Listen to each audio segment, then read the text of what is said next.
He was not just a martial artist. He was a myth, an internet god, a symbol of absolute invincibility in a fragile world.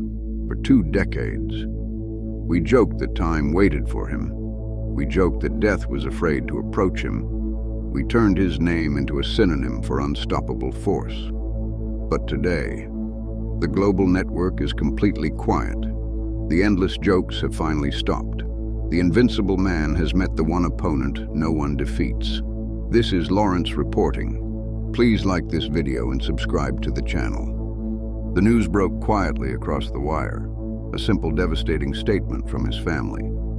Chuck Norris had passed away at the age of 86, for a man whose entire life was defined by loud physical impact. The sudden silence is deafening. The global reaction was immediate.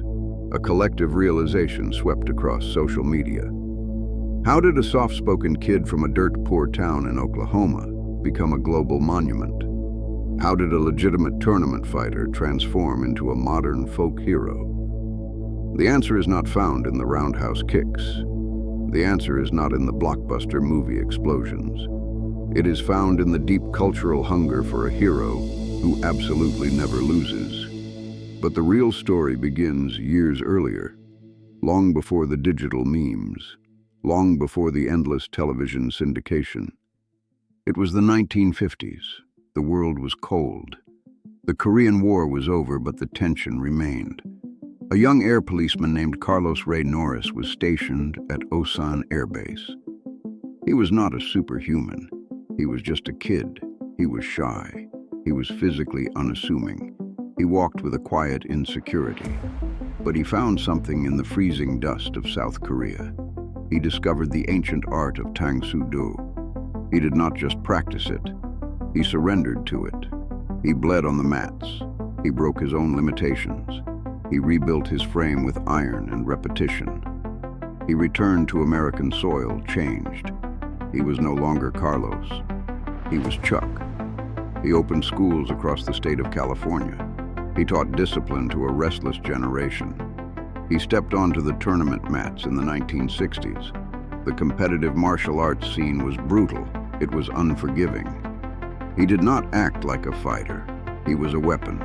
He fought with a terrifying calculation. He won the professional middleweight karate champion title. He held it for 6 consecutive years. Let that sink in. 6 years of absolute physical dominance. He faced the best in the world. He dismantled them. He was a machine of precision. He fought legends like Joe Louis. He defeated them. He created his own fighting system. He called it Chun Kuk Do, the universal way. It was a philosophy of constant self-improvement. He became the American martial arts standard. He proved that quiet men could be the most dangerous men in the room. He proved that discipline was the ultimate armor against a chaotic world. Hollywood noticed the quiet intensity. The world needed a new kind of cinematic presence. The 1970s arrived. The era of Bruce Lee was changing the global box office. The dragon needed a worthy adversary. They went to the ancient Colosseum in Rome for the Way of the Dragon. They filmed the fight of the century. He stood toe-to-toe with a cinematic god. He absorbed the strikes. He delivered the punishing blows. He lost on screen. But he won the culture. He transitioned from a legitimate prize fighter to a leading man. The 1980s brought a massive wave of chaotic action cinema. Audiences wanted explosive heroes. They wanted larger-than-life saviors. He gave them something distinctly different. He gave them stoic justice. He starred in films that defined a gritty decade. He was the lone wolf.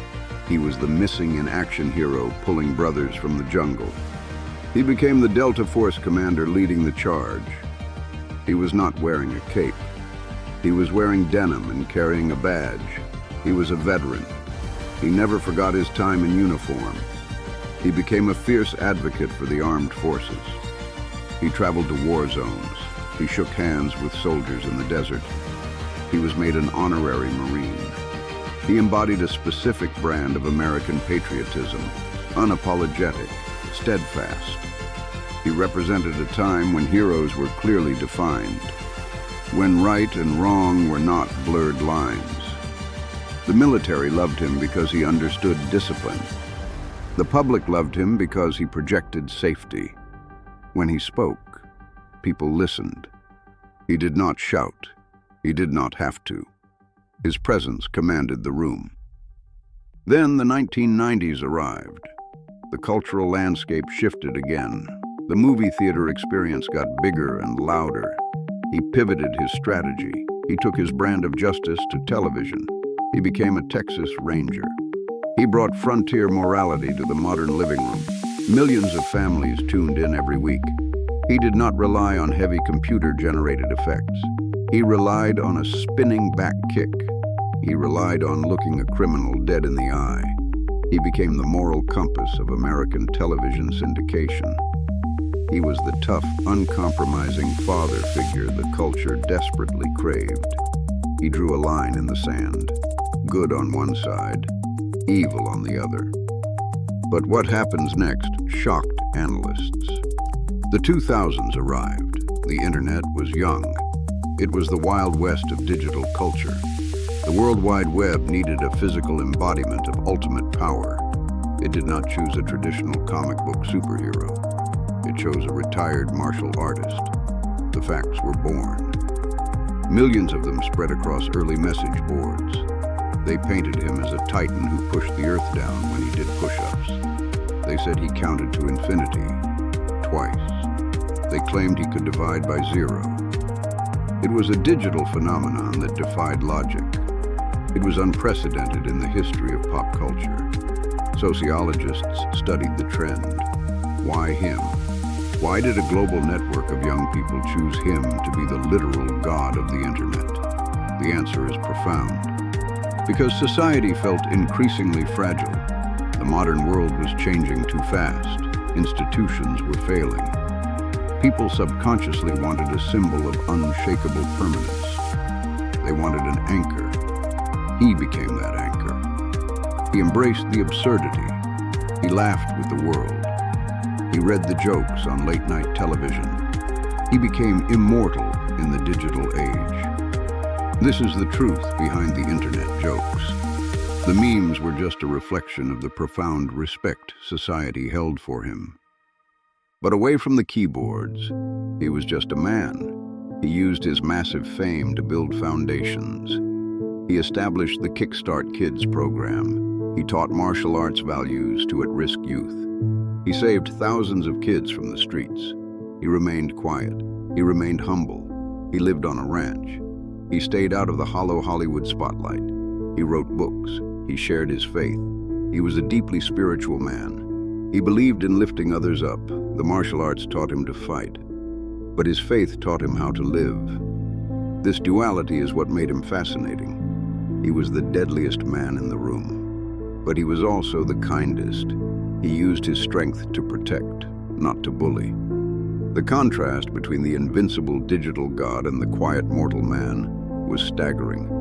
But the reality of biological aging is cruel, even for a cultural legend.